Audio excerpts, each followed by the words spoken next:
Uh, Again, still here with David Marsh.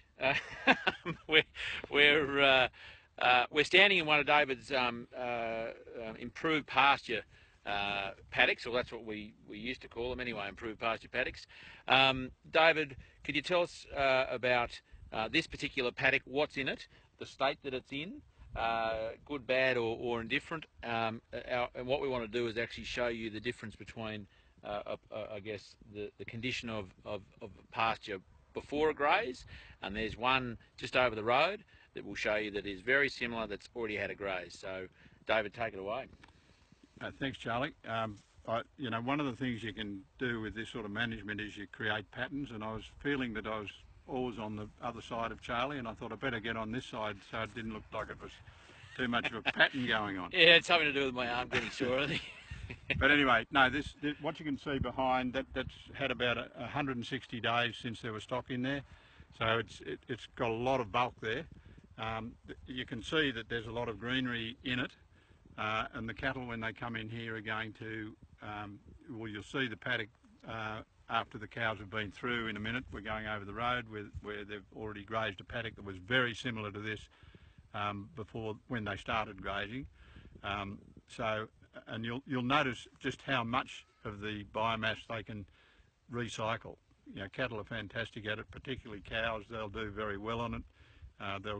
Because there's greenery here, they'll get a lot of the nutrients out of the dry material, and they'll put a lot of it on the ground, and when they leave the paddock, it's in absolutely beautiful condition. It's opened up to the light, and it's just ready to go.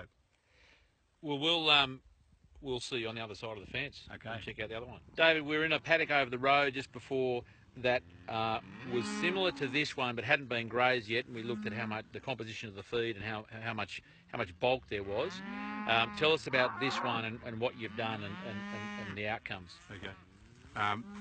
This paddock was very similar to that one Charlie referred to. So it was dry stuff up a metre high, and a lot of it's a Phalaris Coxford paddock predominantly, but there are a lot of annuals here as well. The cattle have done pretty well in here. They've been in here for 4 days. There's 180, no, not that many, 170 cows in here that are calving, and you can see they're in pretty good fettle for calving. They've done a really good job on the paddock. It was very frosted, this paddock, more so than the one we looked at over the road. It was all the Phalaris plants had a lot of leaves on them, but they were all pretty much yellowed off by the frost. But the cattle have actually eaten a lot of that, and they've opened it right up to the light.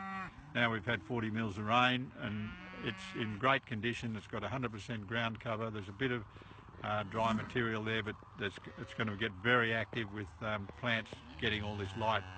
So I'm expecting that it's going to really take off in the next couple of weeks. And David, tell me about manure. Yeah, when you looked at this paddock,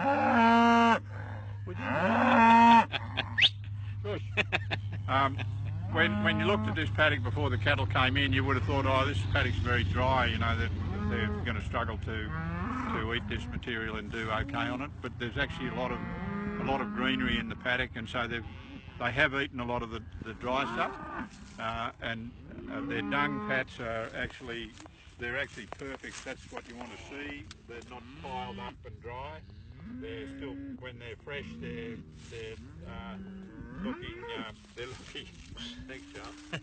When they're fresh, they're just the perfect consistency that you want. So when dung's in that condition, the cattle are usually doing well.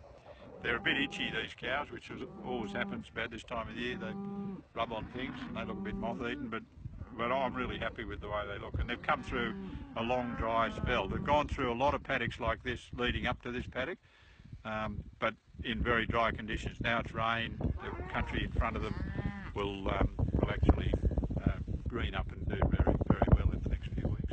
I think the thing to take away here is that well, I guess the impact of putting a lot of cattle at high densities onto this sort of grass, this sort of pasture, what you can actually do, and that at those high stocking densities, you can knock it down. They're still getting good mix of green and dry. As David was saying, the manure is You know, it's standing up. It's beautiful. Good for the complexion too, I understand. Apparently, Charlie. That might be the topic for when we do our spa video series. We can try that. We can try that. But could be a market. I think We don't want to. We don't want to leave this. We don't want this to leave the paddock though. We want it to stay here. Can we take a bit? We have. Yeah, you can take a bit. A few We have bottles. noticed. We have noticed that you can't actually see any here, but I've just noticed in the last week that the odd dung beetle activity is about, and I think after this rain there'll be a big hatching of dung beetles and there'll be a lot of activity. And that could be a topic for another video, It could. David. Wonderful. There you go. Thanks, girls.